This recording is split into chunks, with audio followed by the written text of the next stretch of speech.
लाडक्या बहिणींना 2 हप्ते जमा व्हायला सुरू झालेत। 33 लाख बहिणींच्या खात्यात पैसे जमा झाले आहेत। आज 33 लाख बहिणींच्या खात्यामध्ये 990 कोटी रुपये आज जमा झालेले आहेत। सर्वांच्या खात्यामध्ये 2 हप्ते इन्स्टॉलमेंट 3000 रुपये जमा होतील। आता उद्याही पैसे जमा होतील। 3000 रुपये आता महिलांच्या खात्यात जमा करायला सुरुवात झालेली आहे। लाभार्थी महिला आहेत त्यांना 3000 रुपये आता खात्यात जमा झाल्याचा मेसेज देखील आलेला आहे। एकाच वेळी 2 हप्ते जमा झालेले आहे।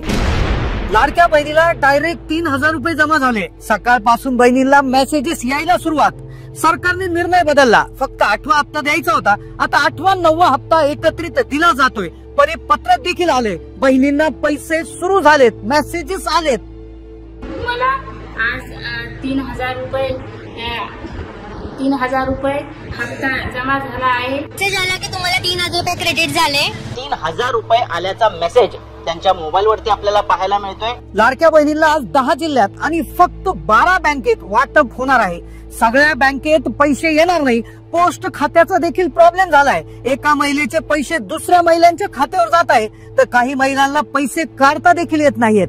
बँकेची लिस्ट देखील सादर झालेली आहे। राज्य शासनाकडून 10 जिल्हे आणि 12 बँकांची यादी आलेली आहे। हे पैसे फक्त 12 बँकेत येणार आहेत। आजचे 10 जिल्हे कोणते आहेत आणि कोणत्या 12 बँका आहेत लगेच पहा, कारण की पोस्टात जर तुमचं खातं असेल तर खूप मोठा प्रॉब्लेम झालेला आहे।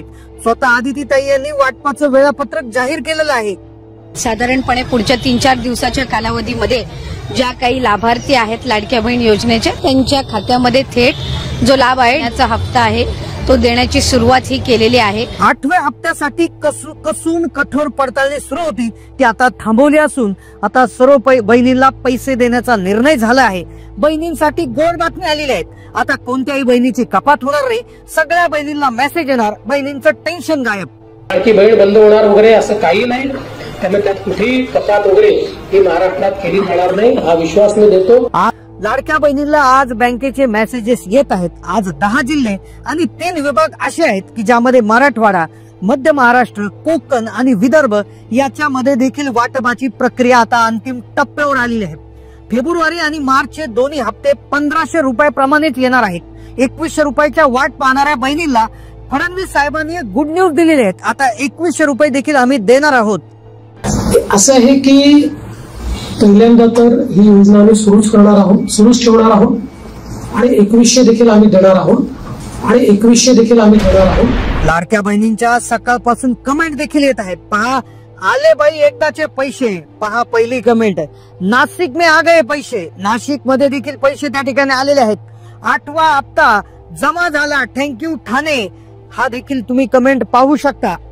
आज कोणत्या 10 जिल्ह्यांचा नंबर लावलेला आहे, तुमचा जिल्हा या 10 जिल्ह्यात आहे का लगेच पाहून घ्या, कारण की फक्त 12 बँकांमध्ये पैसे जमा होणार आहेत। सोबत पोस्ट ऑफिसचा प्रॉब्लेम झालेला आहे, त्यामुळे जर तुम्हाला आज मेसेज आला नाही, तुमचं यादीत नाव येऊनही मेसेज आला नाही, तर तुम्ही काय करायचं हे देखील व्हिडिओमध्ये पुढे सांगितलं जाणार आहे, त्यामुळे व्हिडिओ लक्षपूर्वक बघायचा आहे। पालघर, अकोला, सोलापूर, संभाजीनगर, पुणे, अहिल्यानगर, भिवंडी, ठाणे, मुरबाड, वाडास, शहापूर, चेंबूर, नागपूर। 8 मार्चच्या आधीपर्यंत सगळ्या बहिणींना पैसे द्यायचे आहेत। 7 मार्चच्या आधीच पैसे येतील, हे परिपत्रक ट्विटरवरच तुम्ही पाहू शकता, जे आदिती ताईंनी दिलेलं आहे। आता कोणत्या जिल्ह्यात पैसे येणार आणि कोणत्या 12 बँकांमध्ये सगळ्यात आधी पैसे येणार, पोस्ट खात्याचा नेमका प्रॉब्लेम आहे। आता इथून पुढे लक्षपूर्वक पहा, कारण की जर तुम्हाला मेसेज आला नाही तर तुम्ही काय करायचं आहे हे देखील तुम्हाला सांगण्यात येणार आहे। पहा, राज्यातले जे 36 जिल्हे आहेत, 36 जिल्ह्यामध्ये एका दिवशी वाटप होऊ शकत नाही, त्यामुळे 10 जिल्हे आज घेण्यात आलेले आहेत। 6 प्रशासकीय विभाग आहेत। 6 प्रशासकीय विभागामधून 1-1, 2-2, 3-3 जिल्ह्यांची निवड करण्यात आली आहे। कोणत्या जिल्ह्यात पैसे वाटप होणार, राज्यातील मोजके जिल्हे निवडण्यात आलेले आहे। बँक खात्याच्या संदर्भात देखील एक प्रॉब्लेम त्या ठिकाणी झालेला आहे। आता तुम्ही पाहू शकता, महिला बँकेमध्ये जाऊन रडत आहे। एका महिलेचे पैसे बँकेने कट करून घेतले, तर दुसऱ्या एका महिलेचे खाते दुसऱ्या त्या ठिकाणी बँक महिलाच्या खात्यात गेलेले आहे। तर हा प्रॉब्लेम पाहू शकता तुम्ही। तर आता बँक खात्याची यादी आलेली आहे। आता पहा, कोणत्या 12 बँकेत पैसे येतील, तुमचे पैसे तुमच्या खात्यात येण्यासाठी काय करायचं आहे, तुम्हाला जर बँकेचा मेसेज नाही आला तर काय करायचं आहे. दुसरी गोष्ट म्हणजे की तुमचे पैसे तुमच्या खात्यात येण्यासाठी बँकेने पैसे कट न होण्यासाठी काय करायचं आहे. आता संपूर्ण सविस्तर इथून पुढे व्हिडिओ आता बघायचा आहे. आता पहा, बँकांची यादी सर्वप्रथम तुम्हाला सांगितली जाईल, त्यानंतर तुमचे पैसे आता पोस्टाचं ज्यांचं खातं आहे त्यांनी लक्षपूर्वक हा व्हिडिओ इथून पुढे बघायचा आहे, कारण की पोस्ट खात्याचा देखील एक महत्वाचा आणि मोठा प्रॉब्लेम त्या ठिकाणी झालेला आहे. आता पहा, 6 प्रशासकीय विभाग आहेत. 6 प्रशासकीय विभागामधून जिल्ह्यांची निवड करण्यात आली. आता जसं नागपूर विभाग आहे, औरंगाबाद छत्रपती संभाजीनगर विभाग आहे, त्यानंतर नाशिक विभाग, पुणे विभाग, अमरावती विभाग, कोकण विभाग, एक 2 जिल्ह्यांची निवड त्या ठिकाणी करण्यात आलेली आहे. तर अशा प्रकारे 10 जिल्ह्यात पैसे येतील. पण बँकांचा एक प्रॉब्लेम आहे. पहा, आता स्टेट बँक ऑफ इंडिया जी आहे, स्टेट बँक ऑफ इंडिया याच्यामध्ये देखील पैसे आता तातडीने त्या ठिकाणी येणार आहेत. स्टेट बँकेमध्ये सगळ्यात लवकर आणि सगळ्यात जास्त स्पीडने पैसे त्या ठिकाणी येत असतात. त्यानंतर पुढची बँक आहे बघा, लक्षपूर्वक बँकांची यादी आहे का, कारण की पोस्टाचा एक थोडासा प्रॉब्लेम झाला आहे. पोस्टात खातं असेल तर काय करायचं आहे. आता पहा, पुढची बँक आहे Punjab national bank. Punjab national bank जे आहे याचं हेडक्वार्टर आहे न्यू दिल्लीमध्ये. तर इथे देखील जबरदस्त म्हणजे स्पीडमध्ये पैसे याच्यामध्ये येत असतात. पुढची जी बँक आहे पहा, bank of Baroda. Bank of Baroda देखील खेडोपाडी भरपूर याच्या संस्था ज्या शाखा असल्यामुळे इथे देखील बऱ्याचशा महिलांचे खाते आहेत. तर बँक ऑफ बडोदा देखील पैसे येतील. पुढची बँक आहे पहा, bank of India. Bank of India ही देखील जी आहे बीओ आहे तिच्यामध्ये देखील पैसे येणार आहेत. पुढची बँक आहे bank of Maharashtra. Bank of Maharashtra जी आहे ही महाराष्ट्राची बँक असून हिचे जे पैसे आहेत ते सगळ्यात लवकर त्या ठिकाणी येत असतात. योजनांसाठी सगळ्यात आधी हे पैसे दिले जातात. दुसरी बँक आहे पहा, union bank of India. Union बँकेचे देखील पैसे सर्वात आधी येत असतात. पुढची बँक आहे कॅनरा बँक. कॅनरा बँक मध्ये देखील सर्वात आधी पैसे येणार आहे. पुढची बँक आहे पहा, central bank of India. Central bank of India मध्ये देखील सगळ्यात आधी आणि सगळ्यात जलद पैसे त्या ठिकाणी येत असतात. इंडियन ओव्हरसीज बँक जी आहे, इंडियन ओव्हरसीज बँक मध्येही पैसे येणार. पुढची आहे पंजाब अँड सिंध बँक आणि पुढची आहे युको बँक.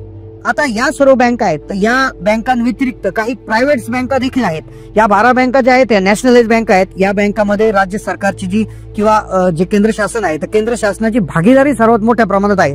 त्यामुळे या नॅशनलाइज किंवा एक प्रकारे पब्लिक सेक्टर बँक आहेत. तर या बँकांमध्ये सर्वात जलद पैसे येतात. सरकारच्या बँक आहेत, स्कीम देखील सरकारच्या आहेत, त्यामुळे याच्यामध्ये पैसे येतात. आता दुसरा प्रॉब्लेम असा आहे की पैसे कट होतात आहेत. बऱ्याचशा महिलांचे पैसे येऊन कट होतात, काही महिलांचे पैसे दुसऱ्याच्या खात्यावर जातात. तर हा प्रॉब्लेम येऊ नये म्हणून तुम्ही काय करायचं. आता बघा लक्षपूर्वक, कारण की 3000 रुपयाचा प्रश्न आहे. 3000 रुपये जर तुम्हाला खात्यावर सुरळीत मिळवायचे असतील तर तुम्हाला ही गोष्ट नक्कीपणे पाहावं लागेल. कारण की काय झालंय, पोस्टामध्ये जर खातं असेल तर पोस्ट खात्यामध्ये एक मोठा प्रॉब्लेम त्या ठिकाणी येत आहे. पोस्टामध्ये बऱ्याचशा वेळा मेसेजेस येत नाही. पोस्टामध्ये बऱ्याचशा ज्या महिलांच्या आहे खात्यात पैसे येऊन त्यांना समजत नाही, बऱ्याच वेळा पैसे येत नाही. तर पोस्ट खात्यासाठी काय करायचं आहे ते तुम्हाला लास्टला सांगतो. पण तुमचं कोणत्याही बँकेत खातं असू द्या, नॅशनलाइज असो किंवा प्रायव्हेट बँक असो, पण तुम्हाला जर मेसेज आला नाही तर तुम्ही काय करायचंय, त्या मेसेज जे आहे म्हणजे गुगलवर सर्च करायचं. उदाहरणार्थ तुमची बँक असेल सेंट्रल बँक ऑफ इंडिया, तर तुम्ही central bank of India miss call number असं गुगलला सर्च करायचं आणि त्या नंबरवर मिस कॉल देऊन तुम्ही तुमचा बॅलन्स चेक करून घ्यायचा आहे. आता तुम्ही लगेच बॅलन्स चेक करून घ्या, कारण की जर पैसे जमा झाले तर तुम्हाला समजलं पाहिजे पैसे नक्की जमा झाले की नाही. दुसरी गोष्ट की जर तुमचे पैसे कट होऊ द्यायचे नसेल तर मिनिमम बॅलन्स ठेवा. मिनिमम बॅलन्स म्हणजे काय की प्रत्येक बँकेच्या खात्यामध्ये एक मिनिमम बॅलन्स आकडा निर्धारित केलेला असतो. म्हणजे उदाहरणार्थ एखादी बँक असेल तर ती म्हणते की 500 रुपये कमीत कमी राहू द्या, एखादी बँक मध्ये 1000 रुपये राहू द्या. तर तो मिनिमम बॅलन्स आकडा बँकेमध्ये जाऊन विचारून घ्या आणि तेवढा बॅलन्स मेंटेन करा. नाहीतर काय होईल, तुमचा हप्ता येईल आणि त्या हप्त्यातून ते पैसे कट करून घेतील आणि तो दंडही कट करून घेतील. म्हणजे 500 रुपये मिनिमम बॅलन्स अधिकचा दंड देखील ते तुमच्याकडून वसूल करतील. तर असं होऊ नये म्हणून तुम्ही तुमच्या खात्यामध्ये मिनिमम बॅलन्स मेंटेन ठेवणं आता गरजेचं आहे. यानंतर तुमचे पैसे दुसऱ्याच्या खात्यावर जाऊ नये. आता बऱ्याचशा महिलांचं काय झालंय, नाशिकमध्ये असेल, पुण्यामध्ये असेल, की एका महिलेचे पैसे दुसऱ्या महिलेच्या खात्यावर गेले. तर हे काय झालं आहे, याच्या मागचं कारण काय आहे की त्या महिलेने ती जी महिला होती की त्या महिलेचा जो मोबाईल नंबर होता तो दुसऱ्या महिलेने लावला होता. त्यामुळे मेसेज त्या महिलेच्या खात्यावर नंबरवर आला, पण अकाउंट दुसऱ्या महिलेचं होतं. म्हणजे अर्थातच तिचा नंबर दुसऱ्या महिलेने वापरल्यामुळे तो प्रॉब्लेम झाला होता. तर अशा प्रकारे तुम्ही एकदा चेक करा. तुम्हाला जर मेसेज आला 3000 रुपये जमा झाले तर तुम्ही काय करायचे, तुमच्या बँक खात्याचं जे बँक खाते पुस्तक आहे तर त्या बँक खाते पुस्तकावर तुम्ही जो नंबर लिहिलेला असतो त्याचा मिस कॉल नंबर, तर त्या मिस कॉल नंबरला मिस कॉल देऊन तुम्ही नक्की तुमचा बॅलन्स चेक करायचा आहे बँकेचा, नक्की पैसे आलेत की नाही म्हणून, आणि मग त्या ठिकाणी हे करायचं आहे. आणि अशा प्रकारे तुम्ही चेक करायचं आहे. दुसरी गोष्ट, तुमचं आधार लिंकिंग प्रॉपरली आहे का. आधार लिंकिंग चेक करण्यासाठी तुम्ही UIDAI च्या वेबसाईटला जायचं आहे. तिथे आधार नंबर टाकून तुम्ही जे तुमचं आधार सीडिंग स्टेटस आहे ते एकदा चेक करून घ्यायचं आहे. तुमचं आधार सीडिंग स्टेटस चेक करून घ्या. बघा 3,000 रुपयाचा प्रश्न आहे, एक नाही तर 2 हप्ते येणार आहे, त्यामुळे नक्कीच तुम्ही या गोष्टी चेक करणं खूप गरजेचं आहे. आता ज्यांचं पोस्टात खातं आहे, पोस्टाच्या खात्यामध्ये बऱ्याच वेळा काय होतो, मेसेज उशिरा येत असतो. मेसेज उशिरा येतो, कदाचित पैसे जमा झाले असतात पण मेसेज उशिरा येतो. तर त्या बहिणींसाठी त्यांचा एक नंबर इथे देण्यात आला आहे. पहा नंबर तुम्हाला सांगतो, 842405 4994. नंबर पुन्हा एकदा 842405 4994. तर या नंबरला तुम्ही काय करायचं आहे, या नंबरला मिस कॉल द्यायचा आहे. कोणत्या नंबरवरून मिस कॉल द्यायचा आहे की जो तुमच्या पोस्ट खात्याला जोडलेला जो नंबर आहे, तर त्या नंबरवरून या नंबरला तुम्ही मिस कॉल द्यायचा 842405 4994. तर या नंबरला तुम्ही मिस कॉल दिला की तुम्हाला त्या ठिकाणी याच्यावरनं लगेच लक्षात येतं की तुमचे पैसे येणार की नाही म्हणून, आणि त्यावरनं तुम्हाला बॅलन्स देखील समजणार आहे. तर अशा प्रकारे तुमचं कोणत्या बँकेत खातं आहे आणि तुम्हाला किती पैसे जमा झाले नक्कीच कमेंट करायला विसरू नका. धन्यवाद.